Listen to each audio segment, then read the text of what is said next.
Good evening, dear friends. We are happy to welcome you here at the Pushkin State Museum of Fine Arts. Our today's event unites multiple programs. The first point is the discussion dedicated to the exhibition Odd Convergences, which is going on now on the second floor of the main building of the Pushkin Museum.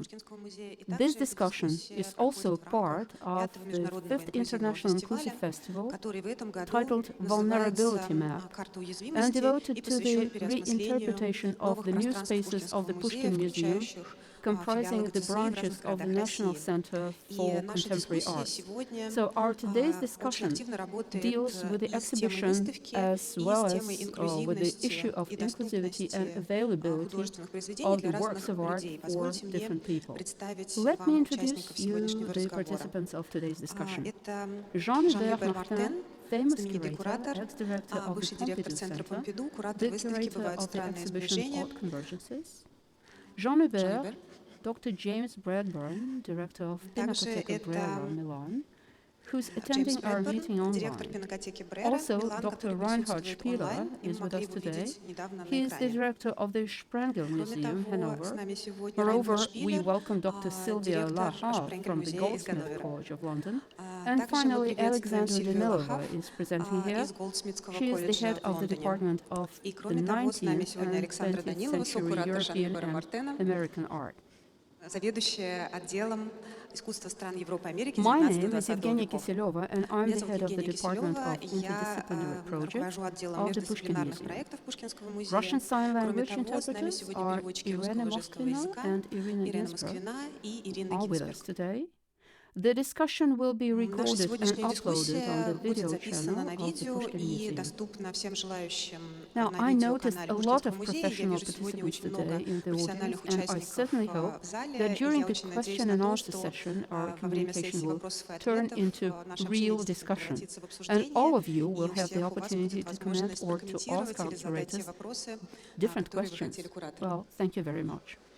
And since our discussion, which is called Untitled, the Museum and the Problem of Labels, takes part within the Inclusion Festival, I cannot fail to mention that text and label in general take honorary second place after the ramp when it comes to the accessibility of the art. I mean, shortly after the absent barrier-free space, we face the problem of the text, which very often come to be a real barrier for different audiences.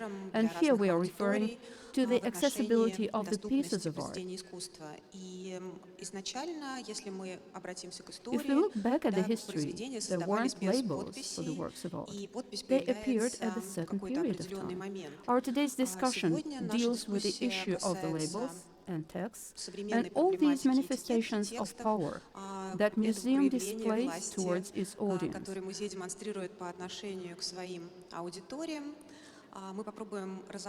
We'll try to figure out why there's no labels at the exhibition, whether this is, for example, a democratizing, inclusive element, or vice versa. We'll also point out the different projects and the different experience working with texts and labels during the last years in Russia and abroad. It seems to me that speaking about the labels, we often face a sort of evaluative judgments by the curators as for their audiences. I mean, it sometimes looks like an attempt to give an advance to these relationships, to consider the visitors being very sophisticated. Or, on the contrary, this is the attempt to simplify this tendency. I would like to ask Jean-Hubert Martin to say a few words how the idea was born and how the presence or absence of the label in the context of the exhibition became a curator's gesture.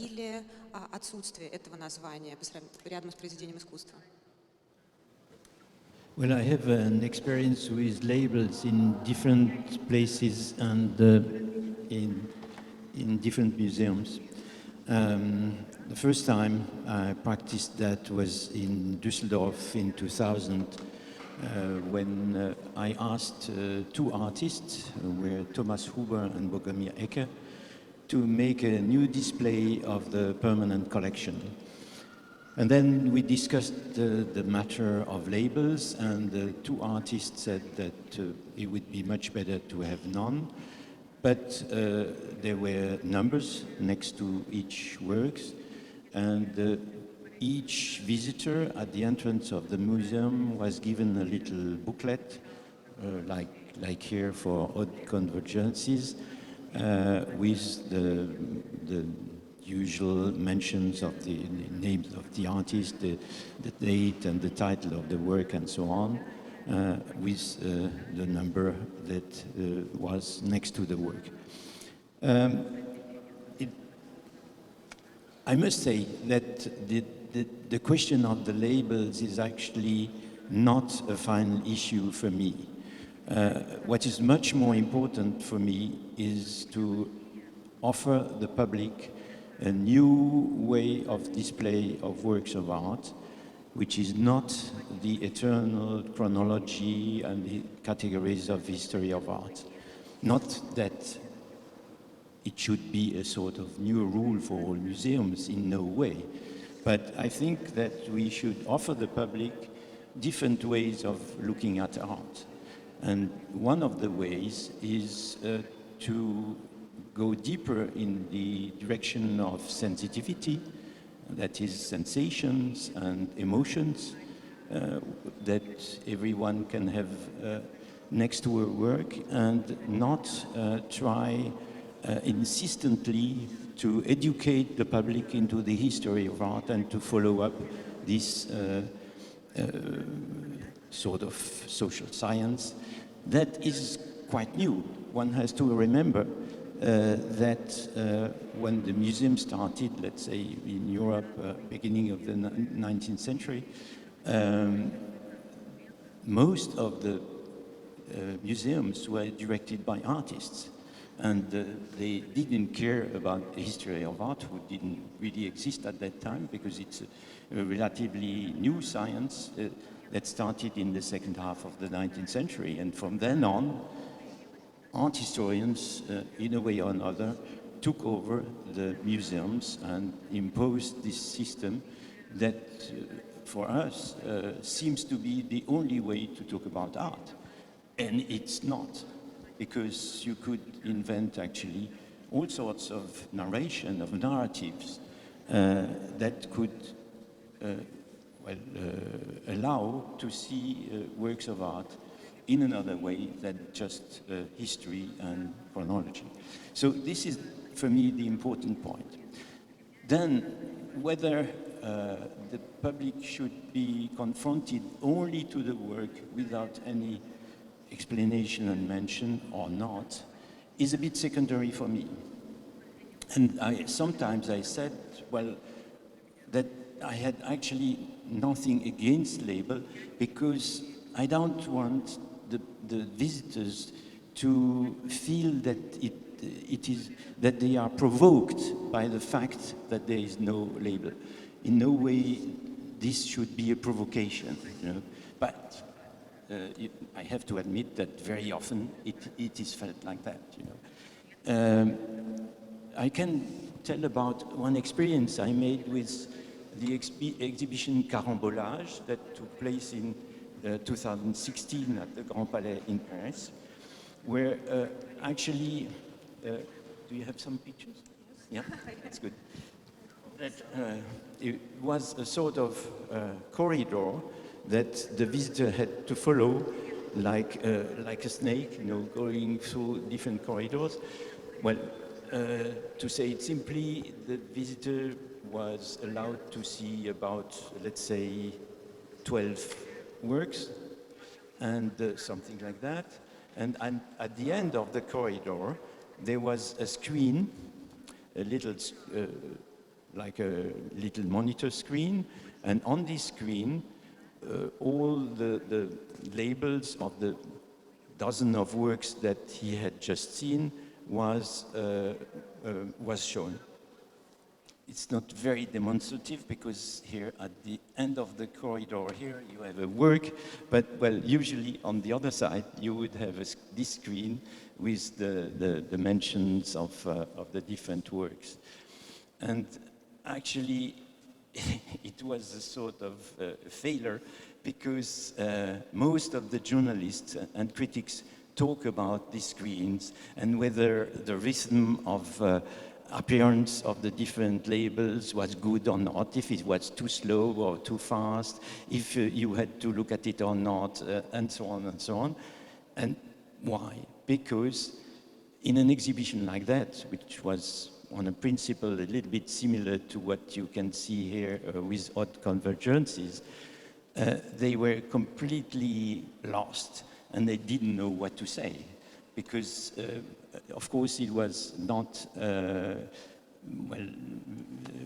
made after the categories of the history of art they used to talk, and of course, any exhibition they know before going to the exhibition, 3/3 of what they are going to say and write. So I'm still, well, puzzling about that, and I'm still not sure whether we should use it or not. One thing is sure, is that getting information about an artist and his dates or things like that is so easy nowadays to get on a smartphone that it may make labels a little bit, old-fashioned in a way, one could say.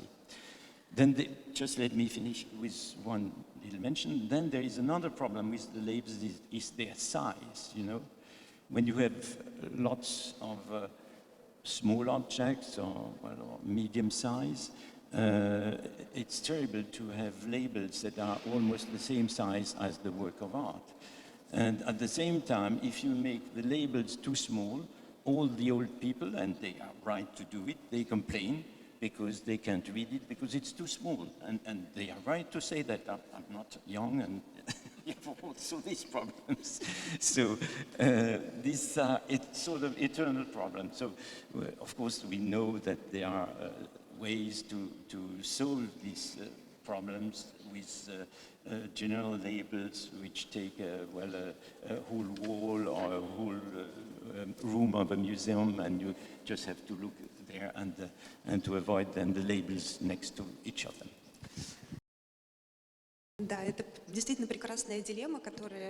It's really an amazing dilemma which all people face. Who's in charge of problem of labels? A whole bunch of different problems which influence the conceptual aesthetical solutions. And it seems to me that this is, however, a political question. As we're looking now through the photos of the Carambolage exhibition and the photo of the Magicians of the Earth, I cannot but ask you a question, which, frankly speaking, I've been willing to ask for many years. So, as for the exhibition of the primitive art, which took place 4 years before the Magicians of the Earth exhibition in MoMA, it was one of the first experiences of working with the pieces of art of the widely unknown painters from different countries of the world. There, these works of art were compared to the iconic modernist pieces. So at this exhibition, the works of Picasso and other tops of the European art were labeled, and the works of the African artists were not labeled. When it comes to the Magicians of the Earth exhibition, you name these heretofore unknown pieces of art, and you managed to perform a curator's gesture, when these pieces of art were not only displayed next to the famous works of the famous artists, but they found themselves at the same level as the tops. And when at a certain point after that you began to put away these words and to remove theme from the exhibition space, this very curator's gesture of removing the words can be considered to be a new round of the work with information, I believe. With the visual information and text information. Maybe you got tired of the words at a certain point, maybe you wanted to focus on different visual intersections of the exhibition and historical moments. Well, it's of course a problem when you have to do with so-called primitive works of art,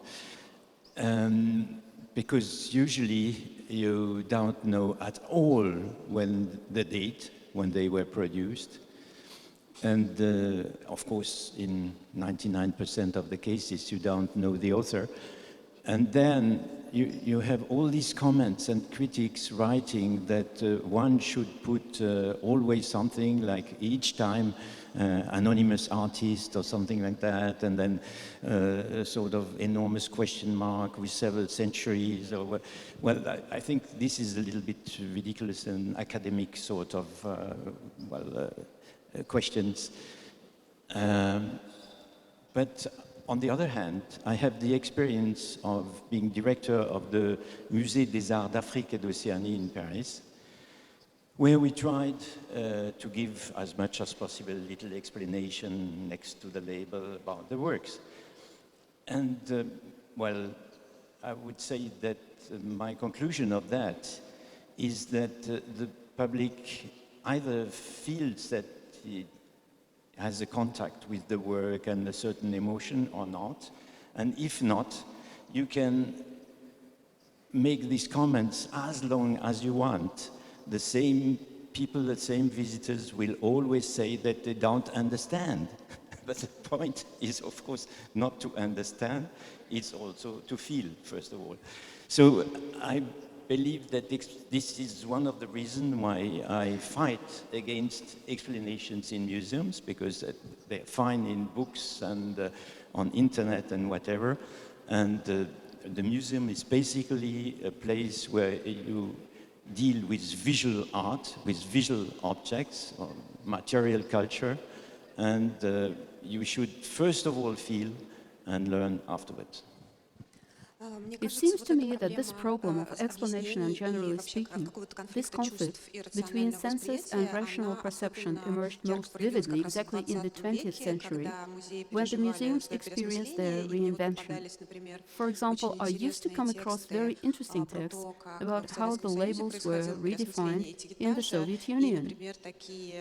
There were, for example, very funny recommendations for the employees of our museum. If a visitor comes to the exhibition hall dedicated to Syria, he might not know where it is.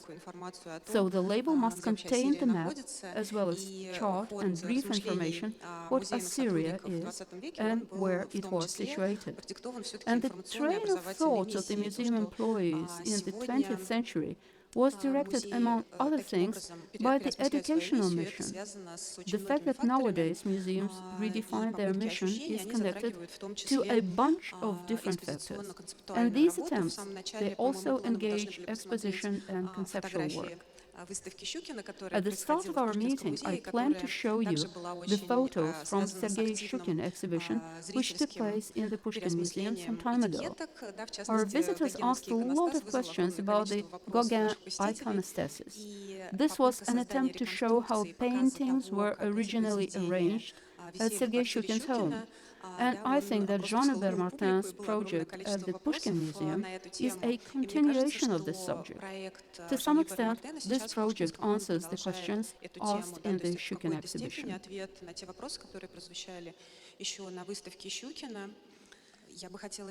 And now I would like to talk about the common points between the exhibition experience and the literature, and to invite Dr. James Bradburne, who represents the Pinacoteca Brera and Library Brera.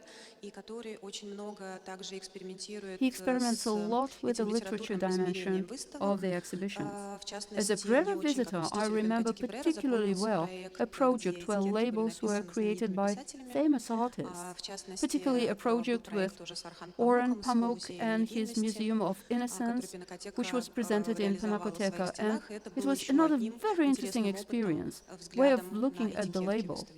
Dr. Bradburne, please. I'm ready and I'm here. I'm just going to quickly share my screen, if I may. There you go. Okay, I want to speak a little more generally, because I think we sometimes get confused because we don't have a single definition of what is a label, why is a label, etc. So I want to talk about, first of all, what are museums for? The museum, the best definition I know is it's an institution for the prevention of blindness. So this is exactly what the previous speaker was saying. Museums are primarily for learning to look at things more closely, and from that, looking Many things can happen, emotions, revelations, new information. There is no recipe for what has to happen in a museum. But what it does mean is the goal of the work we do in museums has to be to get people to look longer at what's there and to create a context for seeing more in what they look at. Let's be clear here. If you want to read a book, you can go home and lie on the couch. You come to a museum because we are custodians of objects that reward, in our opinion, extended looking. And from that looking, we derive pleasure, inspiration, knowledge, all sorts of things. And not only that, museums, by the way, are also places to be and share with other people. It's very important to avoid trying to make a single definition of a museum. There is no one right way to use a museum. If you come to a museum on a date to impress your girlfriend, I am perfectly happy with that as an objective for using the museum. Now, the label, I want to put forward a definition I use because it's very important to understand what we're talking about. In my opinion, a label is effectively is the sum of the intentional acts on the part of a museum to create meaning. A label is not words on paper. It is not words on a wall. It doesn't have to be text at all. If I put Picasso beside an African mask without words, I am still doing something very deliberately with the intent of creating meaning for a potential viewer. I have done something and I want something to happen. Now, I could be wrong. The viewer often doesn't get the message. The viewer often has their own reason for being there. But the label is what the museum does to create meaning. Labels can be wall colors, lighting, juxtaposition. The absence of labels is a deliberate act. And as our former speaker also said, people take that. They get angry. Why did you take away my labels? Why are the labels so small? These are because they see our work as intentional. Labels are our intentional work. Now, of course, architects, and I am an architect, have this dream of the museum with no objects and no labels. Daniel Libeskind famously, by contract, required that the Jewish Museum was left empty for 3 years. In fact, in his case, he was right. It was a perfectly good thing to do because the museum itself was an act of an artist. Now, of course, curators often dream of no labels because they already have the labels in their head. They know exactly what they're looking for. They can see if these pictures converge, diverge. They know what century they're from. They know lots of stuff. When curators ask for no labels, it usually means they don't want people who need labels. Museums with no labels, we know from the work of Pierre Bourdieu in L'amour de l'art in 1967, are the clearest signal we can give that this museum is only for the people who already know. Now, I think a museum without labels recalls other spaces with no labels. Now, of course, Curator has this thought when they think of labels, they see this horrible idea that text is overwhelming objects. They're worried that the labels become more important than the painting.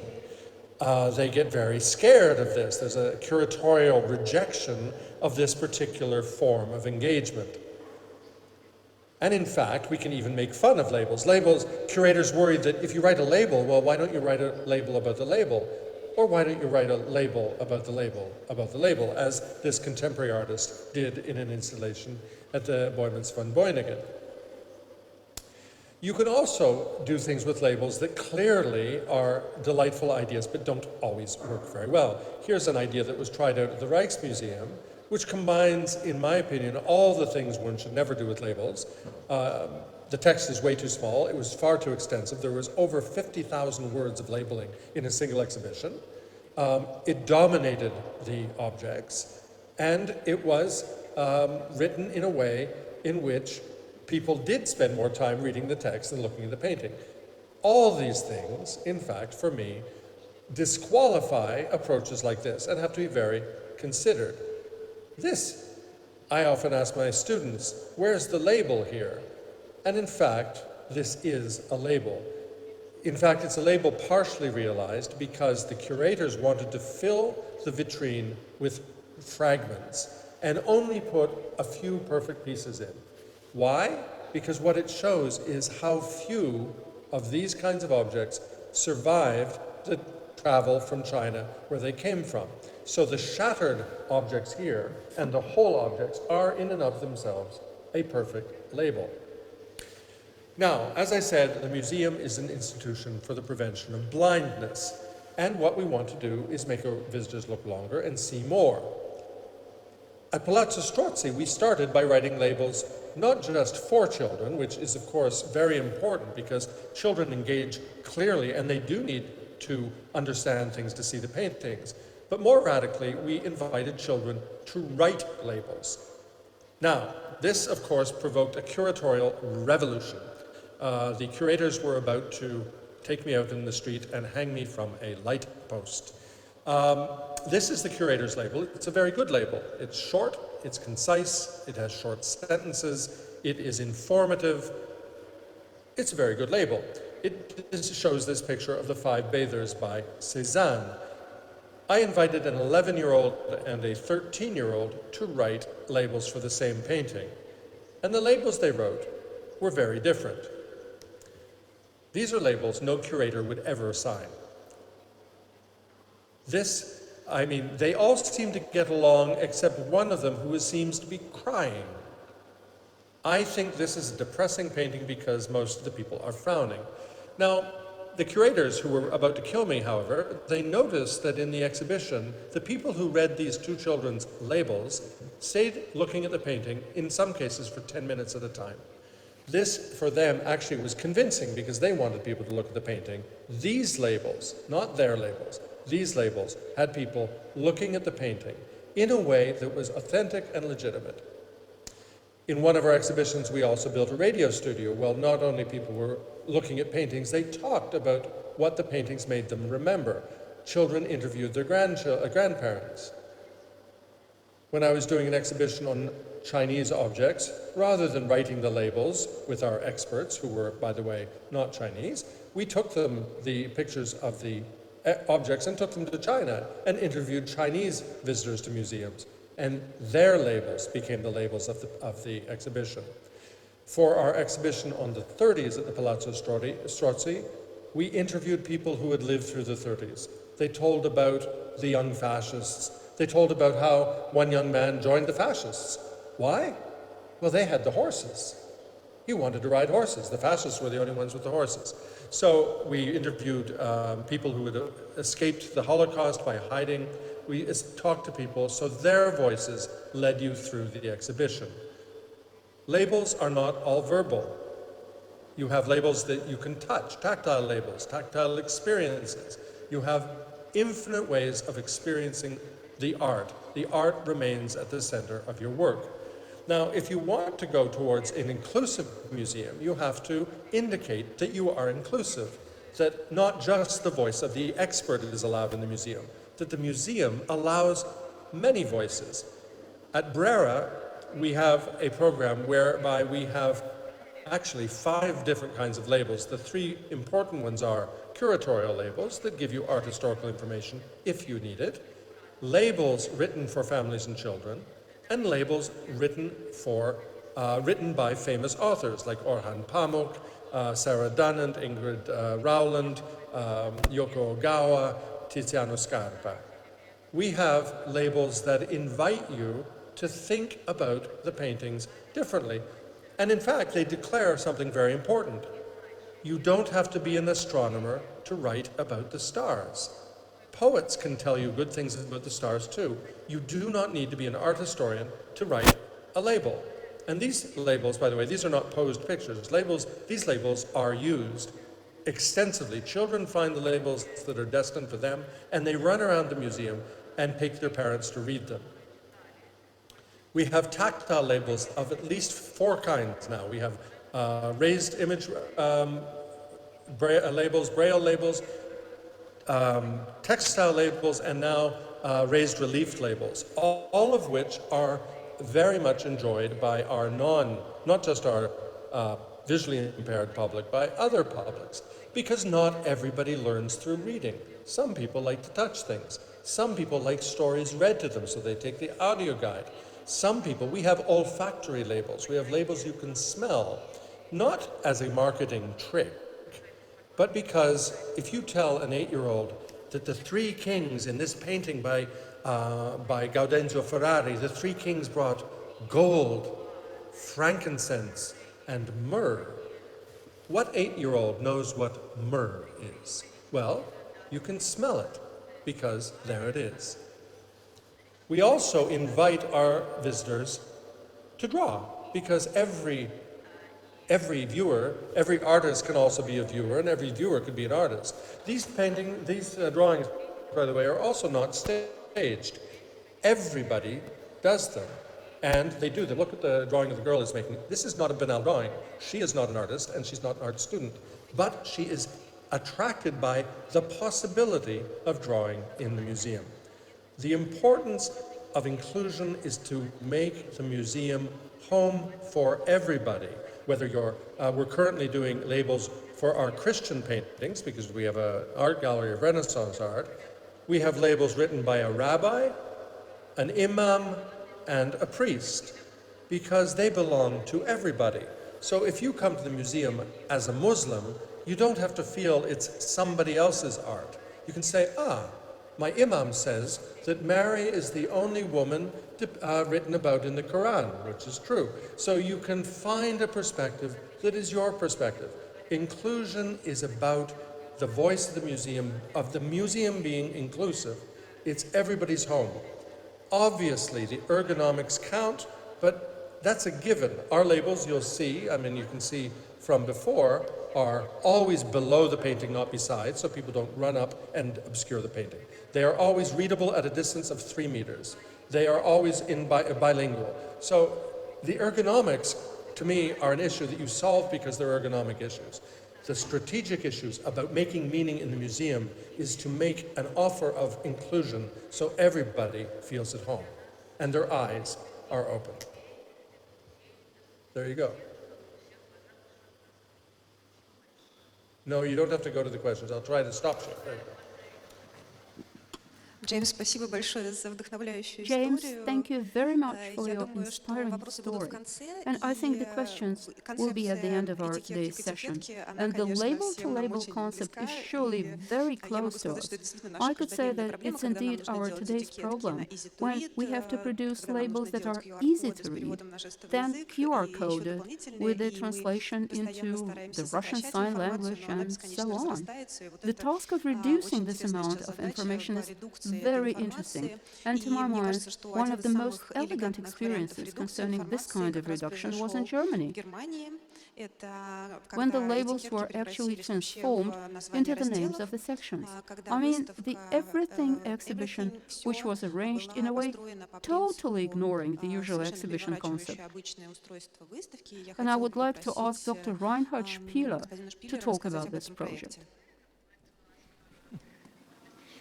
Actually, I want to say before, I'm not an enemy of labels, but I did once a project where we had no label at all, and it was the presentation of a museum's collection at a very special moment. I was appointed as a new director in Ludwigshafen at the Wilhelm Hack Museum. It's a middle-sized museum a bit south of Frankfurt. And when I started my job, the first thing was that I had to do to evacuate the whole collection for renovation. And about 1.5 years later, everything came back, and it was the first show, the first presentation I could make then. We had no or very few information about our collection because it was not data-based in a digital way. We had only little paper labels, mostly without photograph. And so I decided to learn more about the collection, to present just everything. And that was the simple title of the show, Everything. 9,200 something works of the Wilhelm Hack Museum. And we decided to present it without any order, just as the works came back from the outside storage, and I gave freehand carte blanche to the hanging team. And the only thing I wanted to have is the most expensive works should not be in touching distance to little childs, and the very big works should be more on upper level, because then you could see it from distance. This was all I told them. And then they worked for 6 weeks to hang everything. And it was from the bottom to the ceiling, and all sculptures in the middle. It was total chaos. And I thought it might be very provocative for the public. Indeed, I was astonished. It was not at all. People loved it. And it was not only a gag from me, it was really a serious program about the idea of museum. First of all, I wanted to show what is a collection. Usually we see only the bottom of an ice mountain, and we see only very few works of a collection. Second, I had very few information about the works. Were they complete? Were they lacking some parts? Were they damaged or in good estate? So I wanted to present first everything to have a look at and to learn more about where we have to do research and what we should do in the next 10 years with those works. Do we present them in the right way? We had to find out. I didn't know. And a very important thing, what I wanted to give to the public was, I wanted to show there is not a narration that exists since ever. It's a particular choice of particular people with a certain education that construct their narration. As we showed just the collection as it was in the storage, everybody could find out what is my favorite and could find out his or her own narrative for that. And it was astonishing. I saw so many people coming in dialogue together because they had no clue what they saw, and even I had no clue. I know maybe the Malevich or some other very famous ones, but most of them I also didn't know. And people were asking themselves, is it Malevich or is it just Max Bill, a German painter who does very similar paintings if you want, so also rectangular, and it was not clear at all for people. And obviously it was fun to the people. There was no labeling because it was literally not possible. If the whole wall is full, it made no sense. You couldn't create labels. And anyway, it didn't make sense. It was only the first part, and I did a second part of it. It was exactly the opposite. We had 50 walls in this museum, and I asked all of my curators and all of my restaurators to make a list of their 50 best. And what we did then was a show with the title Simply the Best. And more or less we took, I would say 80% were clear, were in common by our favorites, and the rest, it was the director who decided. But I could have also asked the public. It would be also a very welcome choice, and it would have been maybe a second time we would do that. And then what we did was just to hang one piece per wall. It was just saying, pretending this is the masterpiece. But we didn't give any reason for that. As we just mixed up before everything without any reason, we just presented and pretended this is our masterpieces. And people could discuss, is it a masterpiece or not? It was just pretending by giving them so much space that you have this attitude, oh wow, this is a great work if it gets so much space. And then we made the third step, and it was called Hackordnung. It was a wordplay. If you translate it into English, it would be pecking order. Pecking order is creating a hierarchy. The museum was called Hack Museum because a Mr. Hack donated the collection. So it was double sense. Hackordnung means the presentation of the Hack collection, but also this pecking order. And the pecking order was just, we left the masterpieces on its place and just put around contexts and started a narration. Just our public knew from which selection we could choose because they had seen it before. And this was the program for the time I worked at that museum. It was about 8 years. We did every year a new Hackordnung, a new pecking order. So about 20% of the so-called masterpieces left, but they changed contexts, and 80% were new. So this was a whole program, and it was an idea also to give a programmatic work in dealing with our collection. I would say presenting everything, doing such a thing is not everywhere possible. It was in this context possible because there were about 10,000 works and we had about 2,500 square meters. I'm now in a museum with a much bigger collection, so we couldn't do it there. But it was an amazing experience, and I was really surprised that people didn't take it as a provocation, but it was fun to them, having their own responsibility to decide, this is my masterpiece and this I don't like at all. And nobody knew. It was even not discrimination, because very few people knew which artists they didn't like or which ones they liked. So it was a funny experience.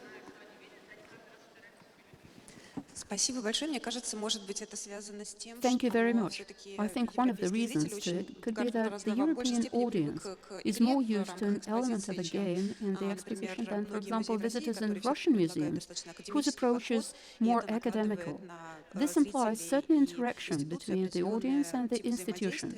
I would like now to ask Dr. Sylvia Lahav to join us and to share with us her perception of the myths about labels.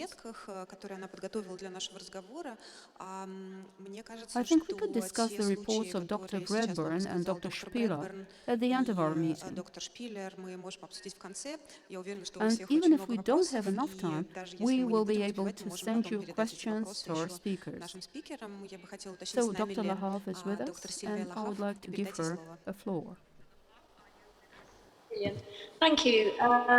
Good evening, everybody. I worked for over 25 years in Tate Britain and Tate Modern, and then I moved to the National Gallery and the National Portrait Gallery and the V&A. So unlike our esteemed guests up until now, I've kind of moved from museums, and I became very aware early on that looking at paintings was suddenly becoming a very different experience and a different activity. And when I say paintings, I'm just using that word generically. So, for example, text began to take more and more of a role until very often I would see hordes of people crammed into tiny corridors reading masses of text before they went into an exhibition, and then they would kind of whiz through the exhibition so quickly I could hardly believe it. And this was interesting to me, and I wrote my doctorate, my PhD, on interpretation in the art museum, authority and access. And I want to just share some of those things with you in this presentation. So I'm basing my presentation on 10 myths, the misuse and the misunderstanding of museum text. I realise that I'm not actually live presenting, so I'm not, let me just start my video so that at least, yeah. So 10 myths, the misuse and misunderstanding of museum text. This is from my point of view. Well, there's nothing really new about thinking that the spectator, the visitor, the audience, really is the meaning maker. And here you can see a quote from Marcel Duchamp: "The creative act is not performed by the artist alone. The spectator brings the work in contact with the external world by deciphering and interpreting its inner qualifications, and thus adds his own contribution to the creative act." When I take my students, I'm now teaching at Goldsmiths, to museums and galleries, I try so hard to invite them to have their own personal interpretation. And some of them are quite scared by that, and I think our last two speakers have given some marvelous examples. I want to look at the myths as I see them. So I'm going to look at myth one. Myth one is that text is true. What do we mean by that? And when I talk about text, I'm talking about museum text, interpretation, and the label, kind of a mix of those three things. Well, I want to begin by saying that I think museums and galleries at the moment are in a period of transition and epistemological uncertainty. They are really now not so sure as they were about designating material objects as signifiers of identity making. And institutional values are no longer a given. So we used to have a lot of trust in museums. We thought that museums were places for truth, for excellence, and for cultural relevance. But now these things are very much being challenged. And we're being faced with a crisis of communication. And we have to actually accept that institutional knowledge really doesn't command unquestioning trust and authority. And what have museums done? And obviously, the two last examples are such wonderful examples of museums who haven't done this, but they decide that the increase in the provision of text will kind of compensate for this epistemological uncertainty. And they also think that text addresses issues of access. So myth 2, text is neutral. Well, text is not neutral. Text is authored and owned. Edward Said said, "Who writes, for whom is the writing done, and under what circumstances?" And he wasn't referring to museum text, but I've used it often to refer to museum interpretation and say, who writes museum text? Under what circumstances is it constructed? And using what theory and on behalf of which group of people? And I think this is so important. What are the political and ideological attitudes and values communicated? And how is it these attitudes have become embedded in our expectations and shaped our form of understanding? I'm currently writing a book for Routledge called Curating Interpretation and the Art Museum, When Attitude Becomes Form, which many of you will hear is a reference to the wonderful Harald Seemann show, but it's kind of, as you will also hear, slightly adapted. So, next myth. Our next myth is myth 3, which is that text is good. Text is really good for you. I think both James and our last speaker have shown examples where this isn't exactly true, and I loved the examples of the children writing their text. But we do have this feeling, and so many visitors have said to me, well, you just want to take away text. We really love text. Text is really good. But I'm using this quote, which is a quote by Moxley, who says, "In a rush to make sense of the circumstances in which we find ourselves, our tendency in the past was to ignore and forget presence in favor of meaning. So interpretations are hurled at objects in order to tame them, to bring them under control by endowing them with meaning that they don't necessarily possess." Do we agree with that? Do we think that interpretation is being hurled at objects to tame them and bring them under control? Well, I think that we do have to think about whether meaning is taking priority over presence. I say to my students, read text if you must, but begin with presence. Begin by standing in front of the work and feeling its presence. So I think we have to go back to thinking more about presence. Next myth. Myth 4, museum text. Oops, sorry, let me just... When I first did my PhD on museum text, and by that I mean interpretation, I was very interested to know who was writing it. Back to Said's words, who writes it? And at Tate anyway, the writing of text has moved, its identity has changed. It used to be written by curators, and therefore it was a very academic exercise. Then it moved to publications, everybody who was writing leaflets, pamphlets, anything that was going to be written and published. And now text is at home in the Department for Learning. And I don't know if this happens in all other museums, but at Tate, National Gallery, most other UK, London museums, Text is written by people who have a kind of a public-facing role in their work with visitors. So I want to know, what is this text? Can we group it with any other form of writing? Is there a theory behind it? You know, would Terry Eagleton put it in one of his books? Well, text written to accompany an artwork and displayed in the museum gallery, let's see all the things that it is not rather than what it is. It is not primarily a marketing or promotional tool, although it might sometimes be used for this. It's not a standard academic document. It's not an extract from a novel or a poem, although sometimes elements of these things might be included. It's not an advert written to persuade with repeated words and complex grammar, although again, sometimes this might be a feature. It's not a note or a letter communicating a personal message. It can be. It's not a recipe to instruct or a pamphlet to inform. It's not written to accompany a diagram or a chart. Text is expected to convey meaning and provide a verbal explanation of a visual image or object using words that elaborate upon the visual form. If I could, I'd stop now for ages and discuss this, because I don't know personally exactly what this means, but we have to think about this. Now, my presentation is based on a lot of the work I did in Tate. So much of what I'm showing you is contemporary art. And I think we have to think that interpretation and text, as it applies to contemporary art, is maybe a little different to text and interpretation as it applies to the wonderful historic traditional collections.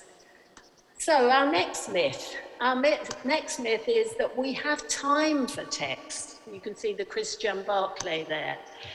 Language and content aside, the length of time that most visitors spend reading a label, we all know this, is probably the most important consideration for anyone writing museum text. Most visitors spend less than 10 seconds looking at a work. So text has to be headline grabbing. It has to be immediately accessible and engaging, and effective labels are unique combinations of variables that together enhance or deter communication, because they grab you kind of by the short and curlies, if you like. Rosalind Krauss describes the museum experience as visual movement, a constant decentering, the continual pull of something else, another exhibit, another relationship, another formal order. So it's kind of like a flea market. And I think our museums, our contemporary museums, have become, I think Jed Pearl calls them kind of our curators, visual disc jockeys who kind of mix and match and mix things around. That last slide, by the way, was just to show you that time is so important. A lovely little image here behind the board which says Tate Modern is changing, of a parent or some member of the family with a child just taking time. So myth 6, text is democratic. Well, museums now are taking a central role in debates about plurality of meaning, multiple and diverse viewpoints, increased reference, and in particular, my students are all interested in colonialism, decolonizing the museum, heritage, race, ethnicity, and class. So initiatives to encourage visitors to engage more actively with the collection and contribute with stories of their lived experience, and we've had examples about that, and personal interpretation have become a familiar feature of the learning programme. That's welcome. Public engagement is very welcome, and Mikhail Val says our audiences are invited to become active interpreters of meaning who might decode exhibitions in discriminate ways. But plurality of meaning is often cited as a priority, but actually most of the text displayed will always conform to a recognised museum style. It will have a recognised museum font, and the institutional voice will somehow play through. There are occasional regular interventions. James spoke about some. Our last speaker, I just love that, the exhibition, everything. But in many ways, what you will always see is a consistency of authorship style and format. Myth 7. Text is necessary, to promote context or to provoke context or to provide context. When I did my research, I asked museum visitors, why do you want text? And they gave me 3 things: context, meaning, and artistic expression. Well, context is often mentioned by visitors. They say they love context.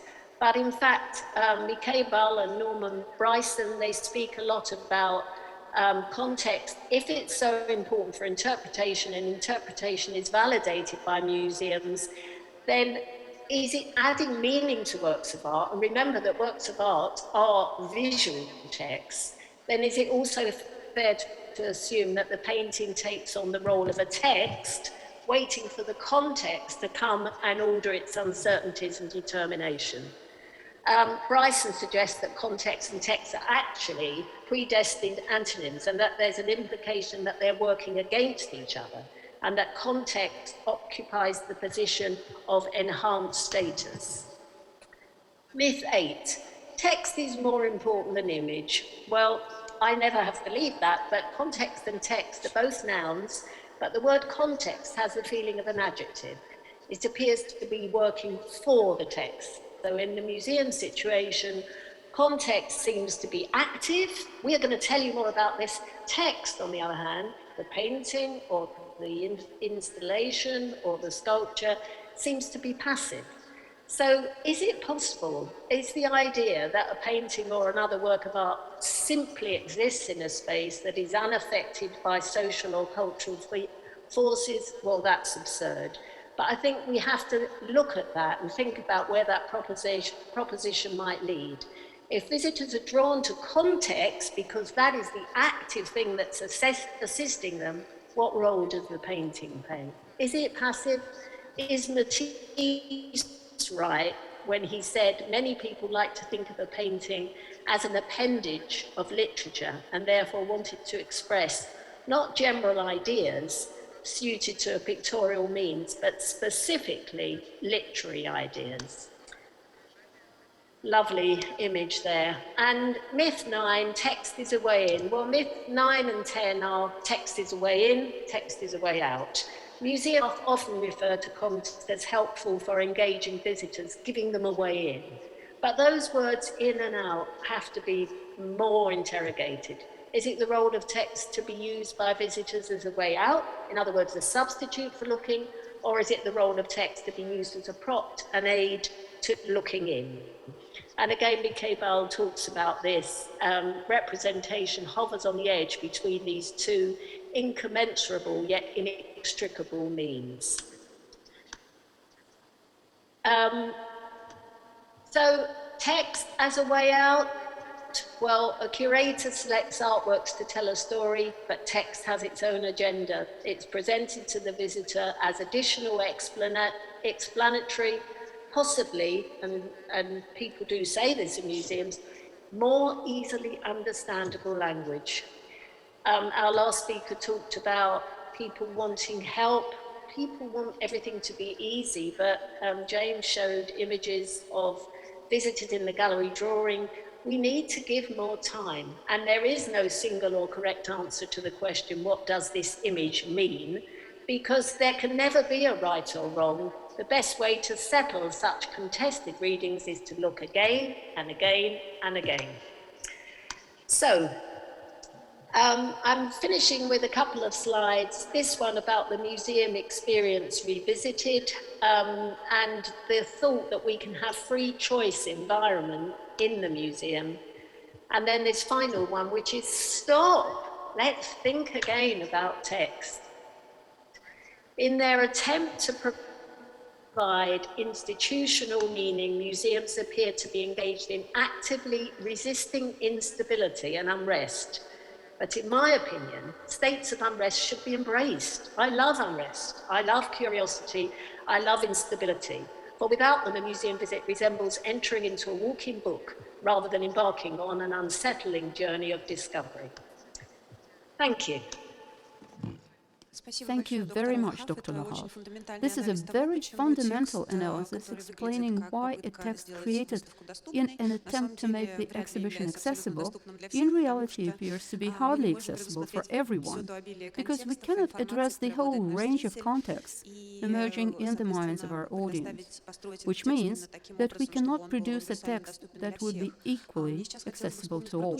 I would like to mention that the word label in Russian and in several European languages has also a meaning of the commercial label. Generally speaking, it's a label that describes a product, and this might explain why in the culture of the 20th century, artists protest against the overwhelming penetration of the art market and a paradigm of work of art, buyer and collector. Conceptualism emerged as one of the most powerful reactions to this issue. And now I would like to give a floor to Alexandra Danilova and ask her to talk to us about an incredible project made totally of labels. I mean, the whole exhibition composed of texts. Yes, I would like to present a project that would in some sense counter today's presentations, as the majority of speakers maintain that labels distract the visitor from contemplating the exhibited works. Занимает то драгоценное время, которое зритель мог бы провести в музее, но на самом деле ситуация не всегда выглядит так. И в моей жизни был совершенно уникальный опыт, как мы называли этот проект вместе с моим сокуратором Еленой Куприной-Лихович, выставка, которая состоит из одних этикеток. Ну, хотя, конечно, выставку из одних этикеток представить было бы довольно сложно, и задача, которая стояла перед нами, была довольно сложной задачей. Мы решили сделать выставку, посвященную архиву московского концептуализма, знаменитым папкам Мани, которых было 5, и давайте остановимся вот где-то на этой картинке, потому что она дает прекрасное представление, как мне кажется, о степени визуальности материала, который находится в этих папках. И, собственно, мы понимаем, что, во-первых, речь идет про архивный материал, но архивный материал довольно своеобразного рода, потому что папки Мани собирались как некие форма самодокументации московским концептуальным кругом. Они собирались с определенной периодичностью, у каждой из 5 папок был свой автор. Составитель, который обращался к представителям московского концептуального круга, и, собственно, каждый из художников получал свой конверт, в который он мог что-то положить. То, что он считал важным и нужным, то, что было создано им за последние несколько месяцев. И это могли быть фотографии, которые иллюстрировали какие-то акции, фотографии работ, это могли быть сами произведения, это могли быть критические тексты, это могли быть воспоминания о выставках в разных музеях, которые посетил тот или иной человек. В общем, это могло быть абсолютно что угодно, и количество этих вещей в конверте тоже могло быть совершенно не одинаковым. И, собственно, та проблема, с которой мы столкнулись, да, как показывать этот материал на фоне того, что, собственно, папки Мани фактически не были опубликованы никогда, никто не знал, что лежит в этих конвертах, и материал этот не был ни описан, ни разобран детально к тому моменту. И самое главное, что когда вы достаете ту или иную фотографию из конверта, то если не объяснить достаточно подробно, что именно вы можете увидеть на той или иной фотографии, то, в общем, очень часто этот материал становится абсолютно бессмысленным и непонятным. Чтобы представить себе, да, как он вполне такой проект получился действительно вполне в духе концептуализма. И, собственно, имея достаточно ограниченное пространство, мы решили себя еще больше ограничить. У нас было ровно 5 витрин, в которых мы показывали произведения искусства, и все остальное пространство занимали этикетки, причем которые поясняли и объясняли, что же вы можете увидеть увидеть в витринах, нами We был worked out a разработан plan достаточно такой according to четкий which план, there потому что was каждому one конверту label внутри for каждой each папки envelope in соответствовала each одна folder. этикетка. Она, во-первых, описывала The содержимое label этого described the конверта, contents of the envelope автора, containing the information количество about и an характер artist, содержащихся the number предметов, но and the для того, nature of чтобы дать objects. какой-то комментарий, соответственно, здесь описывается автор. Дальше мы разработали We специальные devised a такие system графические of special обозначения, graphic которые обозначали, signs, сколько в каждом denoting the конверте number лежало of текстов, texts, фотографий photos, или or works of произведений art in искусства. each envelope. И, собственно, Working with this работая с этим material, материалом, мы we поняли, что realized that even us, даже нам, art experts, искусствоведам, даже нам, в общем-то, людям, которые имеют уже with определенный some опыт experience related работы to с Moscow Conceptualist материалом School, Московской were концептуальной lacking школы, knowledge. все равно как бы наших знаний не хватает, поэтому мы обратились к Therefore, we turned to авторам-составителям, many authors попросив and их asked them to прокомментировать comment материалы on папки the artifacts своими in each folder, воспоминаниями, sharing their memories about рассказами о том, how что это this было, or как that тот или иной object предмет got to the попадал в эту folder. папку, с чем он был связан. И, собственно, вот эти комментарии, они These шли и в comments виде came as video видеоинтервью и interviews or какими-то, signs может быть, explaining знаковыми to цитатами, exhibition да, visitors поясняли то, what что the object was. зрители видят. Соответственно, как бы каждому конверту Each соответствовала envelope этикетка had и its own label, избранные and the предметы, selected которые мы objects считали which we самыми believed were most важными significant и and интересными, interesting были were placed in the помещены в showcase. витрину. То есть, в общем, сложилась такая, с другой стороны, наверное, The вполне result was характерная a для rather Московской typical концептуальной situation for школы Moscow ситуация, Conceptual когда School, тексты и when комментарии texts and начинают comments were превалировать prevailing над over images. визуальностью произведения. Вместе с тем, At the same нам time, казалось, что we это believed that this достаточно was an важный important шаг с step точки in the зрения exploration изучения of the материала. material. Правда, в качестве дополнения, могла бы, наверное, показать еще такие интересные вещи, потому что There's вот other эта работа с interesting текстом things, привела and нас this work with the text к resulted еще in yet большей more schematic approach as схематизации well as the и, я quality бы and сказала, quantity такому analysis.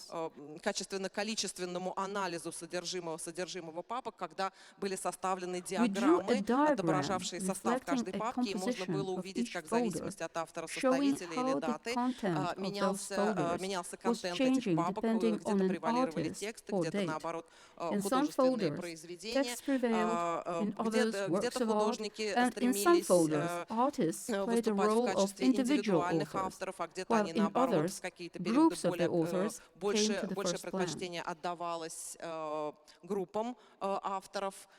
И, собственно, дальше мы вычислили, что как бы разные фигуры по-разному участвовали в этих 5 папках. Были люди, которые... Всего 3 художника были представлены во всех 5 папках. Были какие-то, которые были представлены только в одной и больше не появлялись в московском концептуальном круге, да, по вниманию уже никогда. И в результате вот всех этих диаграмм нами была составлена такая псевдоконцептуальная таблица взаимовлияний и взаимосвязей художников, которая вместе с тем довольно любопытна, да, и отражает как бы художественную карту 80-х годов, да, карту Московского концептуального круга. It's a splendid project. Thank you very much. I have a feeling that this project comes as a prototype of a virtual network and to an extent certain forms that later emerged in a digital form. Now my question to all participants of the discussion, do you think that digital form of the interaction with the exhibition audience might come as an alternative for labels? Could it be that in absence of labels or their radical transformation we have been witnessing is linked to a phenomenon that all biographic historical context information we used to enter on a label can now be Googled? Before coming to an exhibition, each person can get his own combination of text and information that would help them to understand this or that work of art. This question is addressed first of all to Jean Hubert and other participants as well. Yeah, I can report about an experience, well, it's not an experience, it's a fact actually, in a museum, a private museum in Australia, in Hobart, in Tasmania, in the Museum of Old and New Art. It's a museum that has works from antiquity, Egyptian to contemporary art. And each visitor at the entrance of the museum becomes the equivalent of a little smartphone. It's called the O.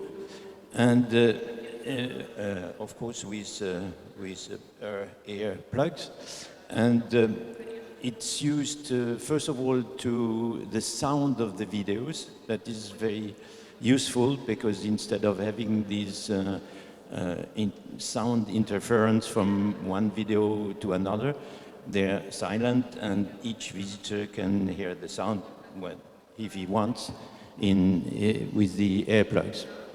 But there are 4 different channels on this little device, and each channel is giving a specific type of interpretation of the work. So you have, of course, the equivalent of the normal label you would see next to the work, but you have a sort of what I would call the academic art historian interpretation of the work, but then there is the collector's point of view about the work and why he bought this work, what attracted him, and then some literary explanations and sometimes also quite humoristic explanation. And then you can also put your email address and have all the type of interpretation you were looking at the device, you can have afterwards on your email address, and then you can reread it if you want. And of course you have the like and hate, so every day they know which is the most loved piece in the museum and so on. So this sounds quite exciting and interesting. The problem is, of course, that many visitors look at their little device much more than to the work. And so we're back to the problem at the beginning, because what we try to do in any museum is, first of all, to, as one of the speakers said, is to make the visitor look at the work as long as possible and really observe it. And with this device, they spend usually more time looking at it or reading it than looking at the works. I would maybe separate things a little bit, because we're putting everything in one pot. So there is labels and there is texts or information that give further information, further introduction to the idea of the curators, and maybe also about the curator's interpretation of the works. I would think the label is just giving basic information. What is the object? What does belong to the object? It's not always clear. What is the object? Is it the space around it, or is the object just part of a performative practice, for example? This I want to know. What is the technique? What does belong to the object? Who acquired it? And when was it acquired? From whom? This is basic information, and this is very important. And this already, I think, gives the visitor a lot of freedom to do something with this information. And it's the duty of a visitor. Does he want to have more information or not? We could give more information, and I think it is fair, especially if I make an exhibition or also when I create a collections presentation, that I give some information to the visitor. Why is this object here in this place? This is not information about the object, this is information about me who did the show. What was my idea? And this gives the visitor the possibility to take distance, to say, oh, great idea, great choice, or no, this doesn't convince me. Why is this object here? But it's not about the object, it's about the idea of the one who put the object there. And this is an information we could also provide at home, on the homepage, or on the device. I think the label should be always directly with the object. And it does not make a lot of time or take a lot of time to read it, but this is really necessary. It's always necessary to have information. When was it made, by whom, when was it acquired, and why, with which funding. So this is my input to that. Yeah, I think what you just said is very interesting, because you know, when you look at museums and the work that have been acquired, actually you can tell who was the director at the time when the work was acquired, was purchased. But after all, usually it's a curator who has chosen it, and nobody knows who was the curator.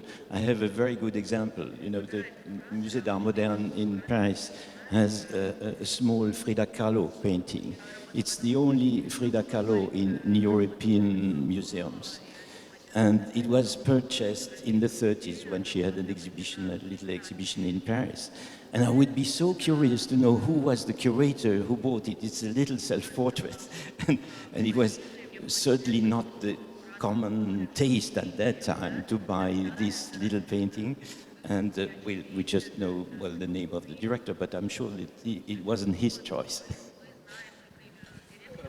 But you could say, if you know the date when it was acquired, you could say it was not common in that time. And maybe it's not so important who it was, but you could say it was very unusual for that time. And this is the information you could take out of this label, and that's enough. Maybe it's not always about person.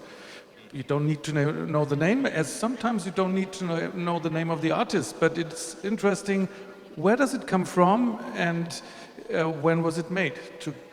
So names is maybe not the most important thing about it. I think the case of Frida Kahlo testifies to the fact that perhaps words and information, and not only the attempts to contemplate without reading, also contribute to what we feel. Sasha, I would also ask you about the internet. Do you think digital instruments come as assistants to the exhibition, or the great number of different approaches and interpretations that are part of museum narrative could be an overload, largely competing with the exhibition?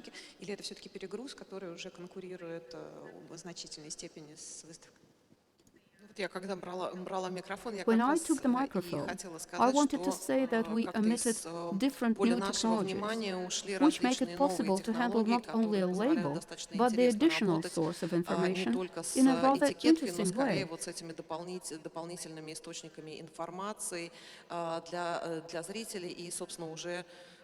Не один год, да, такую функцию, например, может выполнять дополненная Contributed реальность, которая reality очень is активно something that has been actively employed используется by the музеями museums for quite и some time, позволяет offering an получать opportunity of необходимую getting the necessary информацию information достаточно quite быстро easily и via легко a путем просто smartphone. считывания изображения камерой с смартфона. И нужно сказать, что, скажем, Пушкинский музей имел достаточно большой опыт работы с подобного рода приложениями, но не только как бы краткий комментарий или аудиогид, который заканчивается при наведении камеры телефона на то или иное произведение, но, в общем, и огромное количество информации дополнительной, которая может быть получена, в частности, на выставке Лейденской школы. Мне кажется, что это хороший пример, когда, например, возникали вопросы аутентичности произведений, возникали вопросы подтверждения авторства того или иного, и, собственно, в этой ситуации решено было поделиться со зрителями, в том числе исследовательской информацией, когда вы могли получить изображение при наведении камеры, вы видели уже не само произведение, а вы видели его в инфракрасной съемке, вы могли посмотреть его рентгенограмму и как бы получить полный материал того или иного исследования. На самом деле, конечно, есть примеры того, когда можно использовать те же самые средства дополненной реальности как своего рода аттракцион. И опять-таки у музея был такой опыт создания выставки, посвященной нашим коллекциям в торговом центре, когда мы не экспонировали, естественно, там произведения, мы экспонировали фактически пустые квадратики с минимальными цитатами, такими цитатами, да, кусочками, но при наведении смартфона зритель получал полную картинку, которая находилась, естественно, в постоянной экспозиции Пушкинского музея, и мог получать тоже про нее максимум информации. Он мог переходить переходить по ссылкам, читать биографии художников, он мог узнать все об истории места, создании произведений и так далее.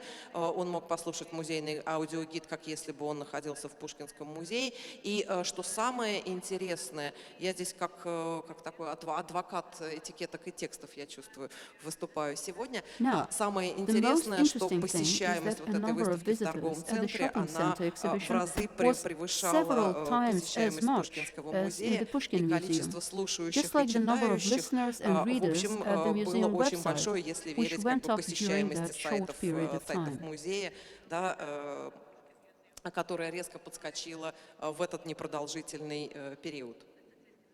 Я хочу постепенно пригласить I would публику like to invite our задавать participants to вопросы. ask Если questions. есть вопросы и комментарии, мы будем рады на них ответить. А пока мне кажется, что But I would also stress важно сказать о that том, что мы we've been попытались trying to вспомнить recall сегодня different какие-то practices related to разнообразные labels практики at работы с contemporary этикетками and на classical art выставках современного и exhibitions, which классического are искусства, но numerous. список этот огромен. Several Несколько лет years назад, ago, буквально a рядом с нами, remarkable exhibition of Yuri происходила Albert was очень примечательная organized, выставка Юрия which, Альберта, as it которая was вообще planned, сначала included предлагала labels только alone. этикетки, и только As со time временем went каждый on, день every появлялось day, по одной-две one or картины, и two постепенно к paintings were закрытию added to выставки it, люди могли and by наконец-то the увидеть end полную of the экспозицию, exhibition, a full потому что exposition was картины presented появлялись на выставке because позже, чем paintings этикетки. came to be Да, мы можем displayed вспомнить огромное later количество than the дигитальных labels. проектов, например, We can recall дигитальные great этикетки numbers Еврейского of музея в digital Берлине или projects музея like Купер-Хьюитт digital в labels of Нью-Йорке, the Jewish где Museum in посетителям Berlin предлагается or определенный Cooper стикер, при Hewitt помощи этого Museum стикера in ты New можешь York, отрагиваться до этикеток where и the таким образом visitors собирать are свою собственную given коллекцию, a которая sort of a будет доступна в stick. твоем личном You can use кабинете it to дома. touch a label Вот and таких вот вариантов assemble работы с your разными own collection, способами which и you would find in a personal интенсивными, cabinet и as с you разными get home. ракурсами. So these are Парticipatory в different музеях, approaches она to тоже, наверное, participation in является museums, продолжением вот which этого would also come переосмысления as a way of a способов new коммуникации, understanding of который приводит нас к communication разным and текстам, да, к result их in обилию, к different упрощенным texts текстам, and к текстам для increase their детей, для number семей, and для their людей с особенностями simplification, развития. text targeting В целом, children, families, мне кажется, individuals что with limited abilities, you процесс say, этот whatnot. невероятно All in увлекательный, и all, I get an выставка impression that this is a «Бывают странные fascinating сближения» в process, Пушкинском музее, and the current она exhibition оказалась, at the конечно, Pushkin Museum невероятно has had a great резонансной и для impact, сотрудников, и both для on the всех workers of the окружающих museum and людей. their Мы получили, surroundings. мой отдел, который занимается My программой «Доступный department, музей», called получил Accessible Museum, невероятно позитивный got отклик от неслышащих, в incredibly том слышащих positive посетителей, feedback которые from people испытали with impaired эффект hearing. отсутствия вот этой They spoke дискриминации, потому about что a тебе нужно дополнительные действия, discrimination-free чтобы посмотреть на experience, картину, потом as дополнительные they действия на needed то, чтобы no длительно additional прочитать action этикетку. to read the Здесь label. это действие ушло с экспозиции, и это произвело очень позитивный эффект на нашу аудиторию. И сейчас я бы хотела пригласить вас Okay, поделиться вашими and now впечатлениями, I'm задать inviting вопросы you to участникам share your дискуссии. Есть ли impressions. вопросы в зале? Good afternoon. I would like to thank all participants. If one of your goals has been to present a museum without labels, you met it all right. Because I have just realized that while I was thinking about the traditional museum with the traditional labels, I was doing it in past time. Here's the question. For those who go to museum frequently enough, who are returning to the museum, which is actually a goal of any museum, it would be fine not to read labels. Someone who knows the museum well enough, who is well acquainted with the history of art, someone who has huge experience in art, knows what's written on a label before he reads it. When we come to an exhibition which is new to us, we are more dependent on the text of the labels. Мы более зависимы от текста, чем если мы попадаем в знакомую визуальную среду. И вот мой вопрос, и, Женя, я не знаю, кому ты его переадресуешь или ответишь сама, My question is, how вот эта this независимость от independence текста, of a как text as успешность successful переживания experience с can be искусством, чем она substituted заменяется, if we если reject мы text from отказываемся the от текста с beginning. самого начала. Мне кажется, I имеется в think виду that то, что acquaintance текст with the text является and with a story знакомство told с by a текстом, museum знакомство с is kind определенной of историей, relationship которую музей with museum рассказывает в этой project. ситуации. If from the Оно start we abandon является this verbal способом, element какого-то from родства, our наверное, communication, с музейным проектом. И если мы if from the изначально start исключаем we вот эту exclude вербальную this verbal element составляющую from our из нашего communication, общения, doesn't it change the то communication не кажется ли altogether? вам, что мы как-то, ну, то есть это общение становится совсем другим? Я могу сразу дать такую небольшую ремарку, как раз связанную с выставкой «Странные Let me give you a remark сближения», about the current exhibition которая дает очень and a very interesting интересный experience. опыт, да, потому что, как здесь сегодня отмечалось, очень часто наш поход в We музей, came он to a museum and сопровождается, we need to ну, see как мы пришли в specific музей, нам нужно works, очень быстро omitting all the посмотреть те rest. шедевры, которые там есть, да, ну, как бы пробегая все остальное, вот эти самые These 50 50, которые pieces, одна штука one piece on на a одну single стену, у wall которых with a обязательно label. есть этикетка. И когда зритель попадает в некую другую среду, When a когда visitor gets to another его kind of лишают вот medium этого with no ориентира, labels да, в виде этикетки, or another специальной звездочки, signs, he feels маркировки, он helpless. ну, начинает немножко испытывать беспомощность. И нужно сказать, что вот на выставке очень интересно наблюдать, It's very потому что interesting to watch люди, people опираясь на select свой their own личный опыт, они chapters выбирают свои личные based on their шедевры. personal И experience. эти This шедевры selection никогда не never совпадают matches a с шедеврами generally accepted общепринятыми, да, hierarchy шедеврами, of art. которые выстроены по иерархии искусства. Да. Очень мало кого интересует Рубенс, но зато есть People show огромное less количество interest in других Rubens, картин, but которые there are считаются large numbers несомненными of other шедеврами. genius paintings, И and the основные questions coming вопросы from the public публика focus задает on something именно that про то, has not что been раньше noted не before. замечалось, как бы до чего не доходили руки. Мне кажется, что как раз это одна из Number one, задач I believe да, this is вот one этой of the выставки, goals of this во-первых, и, exhibition, во-вторых, and number лишение two, зрителя this goal is making the твердой опоры visitor под feel ногами. helpless. I would also say if an exhibition is well made, it should offer different layers of experience. So there should be one experience that works without labeling. There should be visual evidence at one level. But for those visitors who want to know more about some questions, some special works, and there are so many questions you could ask. If Jean-Hubert, for example, set together some visual evidence, it is one layer, but it doesn't tell you too much about very other questions to some certain works. And of course, if some people would like to have more information, we should offer. And I'm a fan of empowering people to follow their interest. And it's not our duty, or we shouldn't tell people what they should know, but we should offer them as much as we could offer. And this is one huge advantage of digital times. In former times, you had to go to libraries, and this was very limited access.